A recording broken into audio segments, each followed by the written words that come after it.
পলাশ, তথা তোদেরও না। বাংলাদেশের ছোট পর্দা থেকে বড় পর্দায় উঠে আসা একজন অসাধারণ অভিনেতার নাম আফরান নিশো। দীর্ঘদিন ধরে টেলিভিশন নাটকে অভিনয় করে তিনি দর্শকদের মনে জায়গা করে নিয়েছেন, কিন্তু এই জায়গায় পৌঁছানোটা মোটেও সহজ ছিল না। অনেক বছরের পরিশ্রম, ধৈর্য আর নিজের অভিনয়ের প্রতি অদম্য বিশ্বাস তাকে আজকের অবস্থানে নিয়ে এসেছে। নাটকের জগতে আফরান নিশো ছিলেন এক পরিচিত মুখ। তার অভিনয়ের স্বাভাবিকতা, সংলাপ বলার ভঙ্গি আর চরিত্রে ডুবে যাওয়ার ক্ষমতা তাকে অন্যদের থেকে আলাদা করেছে। দর্শক ধীরে ধীরে বুঝতে শুরু করেছিল এই অভিনেতার ভেতরে আছে বড় পর্দা কাঁপানোর মতো শক্তি। আর সেই যাত্রার বড় মোড় আসে সিনেমা সুড়ঙ্গ দিয়ে। এই সিনেমায় তিনি যে চরিত্রটা করেছেন সেটি ছিল সম্পূর্ণ আলাদা। একজন সাধারণ মানুষের ভেতরে জমে থাকা হতাশা, রাগ আর অন্ধকারকে তিনি এমনভাবে ফুটিয়ে তুলেছিলেন যা দর্শকদের অবাক করে দিয়েছিল।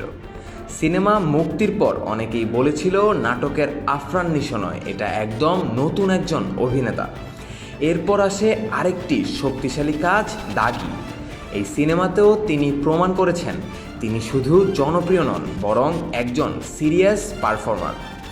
চরিত্রের গভীরতা, চোখের অভিব্যক্তি আর সংলাপের শক্তি সব মিলিয়ে তার অভিনয় হয়ে ওঠে আরও পরিণত। আর তার অভিনয়ের আরেকটি ভিন্ন মাত্রা দেখা যায় দমে। এখানে তিনি দেখিয়েছেন কিভাবে একজন অভিনেতা নিজের সীমা ভেঙে নতুন নতুন চরিত্রে নিজেকে তৈরি করতে পারে।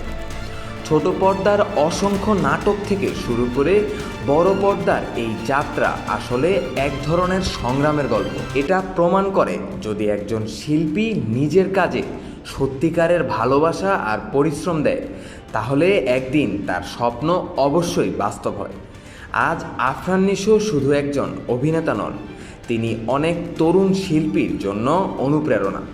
তার যাত্রা আমাদের শেখায় ছোট জায়গা থেকে শুরু করলেও স্বপ্ন যদি বড় হয় আর পরিশ্রম যদি সত্যি হয়, তাহলে সাফল্য একদিন দরজায় কড়া নাড়বেই।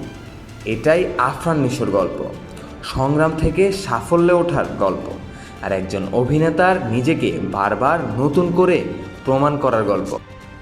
কমেন্ট করে জানিয়ে দিন আপনার মতামত, আর এরকম নিউজ পেতে চোখ রাখুন এফবিএন এন্টারটেনমেন্টের পর্দায়।